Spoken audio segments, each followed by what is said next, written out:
Well, it's time to pack up the Mac Studio cluster and send it back to Apple. And I thought I'd take a quick moment to talk to you a little bit about clusters. And I think, especially after this experience, why I don't always go with a cluster solution, and why I think for most people, especially if you haven't had a lot of experience with clusters, you should try to scale up vertically before you start spreading out horizontally, or, well, in this case, this is a vertical stack. But every single aspect of clustering makes it more of a cluster to manage, if you get what I'm saying. For instance, when you have a cluster of computers, you have to deal with more than one set of connections for everything, including the cabling, which I'm going to unplug this stuff, and I'll show you this massive, fun little mess that I have back here. And the weight of everything is a lot more. This is $40,000 of computers here. I probably shouldn't actually do that, but you can see the cables here. And I'm gonna break something, I'm sure. Anyway, you have the cabling of everything. That's just the physical aspect. Mounting everything into a rack. You know, you have this, you have little Raspberry Pi clusters like this one. There's just a lot of physical infrastructure that goes into these things that you could avoid if you don't do a cluster. For this little AI cluster showdown, or whatever it's called, I did a set of Macs. I've been running 2 Dell AI, I forget what they're called. They're like their little Pro NVIDIA GB10 boxes. I've done 2 of those, and I did 4 framework desktops. The hardware layer is one aspect. The software layer is a whole different thing. And especially with like AI workloads, it's not in a state where especially a beginner type person would want to dive in and try to do this stuff, because all the tools for cluster management are either built for like enterprise clusters where you have hundreds of gigabits of bandwidth and millions of dollars, or they're built for hobbyists who have way too much time on their hands and can spend all that time debugging problems and trying to get things connected together. This Mac cluster has EXO, and that was what I was testing on here. And I think that's why Apple also was willing to send these things out to some reviewers, basically to let us have a go at it. But even EXO, which is a GUI-driven application, had its warts and has its little quirks. Some of those are due to hardware problems. Some of those are due to the complexity of just having clustered software.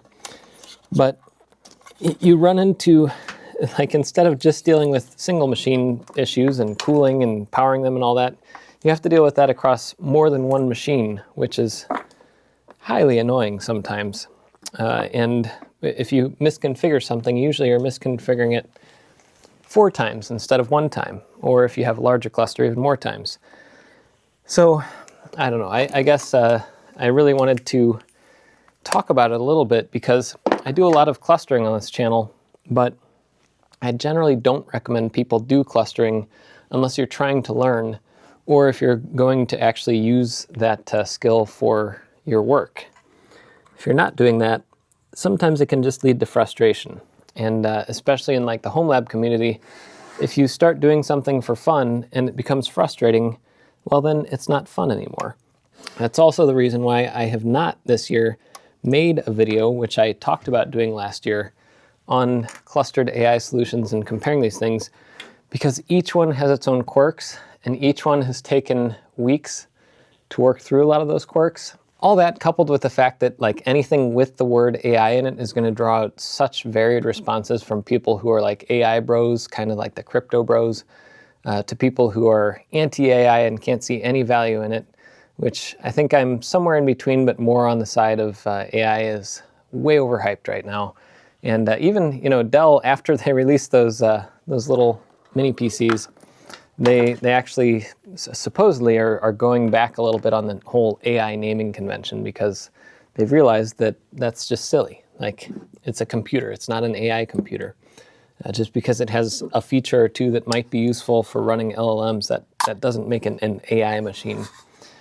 At some point, maybe we'll get beyond that phrasing in high-performance computing.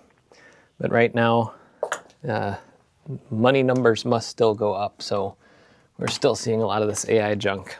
I'm going to keep taking this apart and part of the terms of that whole Apple Exo deal.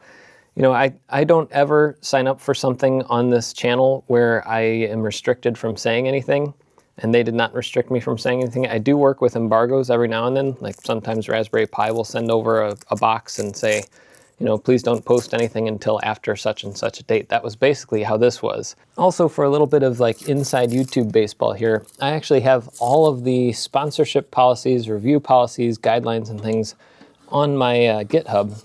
I'll try to link to that in the description. I figure that having 100% transparency there is the only way to have people, you know, be able to build trust and gain trust. And trust is the currency for YouTube. Because it's YouTube, it's not corporate tube, although there's a lot of places that are like that nowadays. The only term that I had with Apple basically was to have an embargo, don't talk about this until, I forget what the date was, that I published the video. But that was it, and if there was anything more than that, I would not have agreed to this. Apple didn't have any stipulations on what I could say. I even said something that was incorrect, mostly due to a misunderstanding, and they basically, you know, their PR team, I'm sure that they're a little more strict than some other PR teams, but they basically said, hey, can you put a pinned comment saying, you know, this is incorrect or whatever, and I did that because I don't want to have incorrect information in the video. But they were very, very great to work with, which was honestly surprising. I figured that they would not be as easy to work with as some other teams. But yeah, I don't work with vendors if they are going to try to exert any control over the output or over the process or any of that kind of stuff. But yeah, so that was the Apple video. Anyway, this video is all over the board. That's why it's a level 2 Jeff video. I think the biggest point I wanted to make was that clustering is not as fun as you'd think it would be a lot of times, especially if you're dealing with like bleeding edge software. That made it a little bit tougher for this particular video because every time we'd fix something, you'd have to fix it across all 4 machines. And that's not the most fun thing in the world. But I think after doing all this, my recommendation, a few people have emailed me asking, like, if I do want to run large language models locally, what is your recommendation? I think my recommendation right now is if you have lots of money, buy an M3 Ultra Mac Studio 512 gigs of RAM. That's going to be the best option out of the box. Very quiet, can sit it on your desk, whatever. And if you want to get into it, you could try to build a cluster of these things, but it's kind of diminishing returns. The more you plug in, it's not like a linear scaling that you're getting. And this is not just for AI, it's for any clustering technology. So, you know, be aware that, you know, the more money you spend, you won't necessarily get a better experience. And you're also going to be running into some more of those software issues. So scaling vertically is a lot easier. And I think right now you still get more bang for your buck. And you might notice that these Dell peripherals here, these actually came in with the little Dell systems, but they're pretty decent, but very expensive. This particular screen, it's a USB-C / DisplayPort type thing. This thing costs like $250 or $300. I don't remember exactly how much it is, but it's nice. But it's to be honest, I wouldn't buy that for myself. The keyboard is actually nice. I wish that Apple made a keyboard of this caliber. The mouse, it's very ergonomic, but I don't know, it doesn't fit my hand that well. But yeah, if you saw these in that video, a couple people had asked about it. And little Easter egg, if you ever see this around. This was given to me by somebody at VCF Midwest. If you ever worked in IT in the 2000s, the late 90s, 2000s, you've probably had about 1,000 of these things floating around because every Gateway 2000 computer and server would ship with one of these. So I think Dell for a time gave you mouse pads too. Even Apple did. There was a time period where everybody was given mouse pads with their computers. And those have dwindled over the years to where I only have one of those mouse pads left at home. But this was just a fun thing. Somebody got this printed and gave out a bunch of these at VCF. So if they're back next year, I might buy like 5 or 10 of these and just stick them everywhere just for the fun of it. They're pretty good mouse pads too. Let's see, we'll start at the top with Mac Studio 4. This is one nice thing about Apple's Mac Studio setup. The boxes for these things are great for shipping, although like if I ever want to get this power cable back into this thing, That's a level of origami I'm not going to figure out, so I'm just going to put this back in.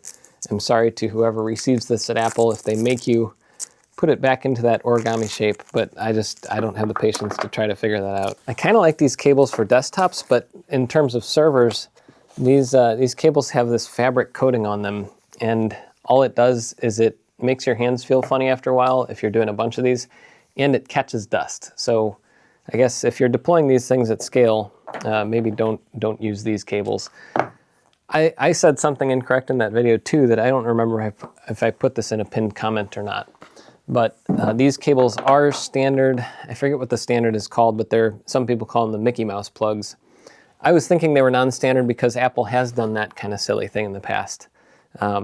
But sometimes in a video you're just not 100% right, and that's okay.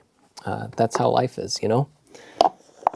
So let's see if I can, that's good. It fits in there without the little origami thing. And I will try to get Apple's little wrappers on these things. I'm going to take off my label. I do wonder where these things will end up. Like, are they going to use them as like training models, or are they going to resell them as used? These things are heavy too. Holy cow! The Ultra ones with the bigger processor, they are relatively heavy. So which way does this go? I don't think it matters too much. But I'll just put it on like this. Well, there we go. So you can get this back on there. And then, I think that's that. I think that's all the parts. So we got number 4 in there.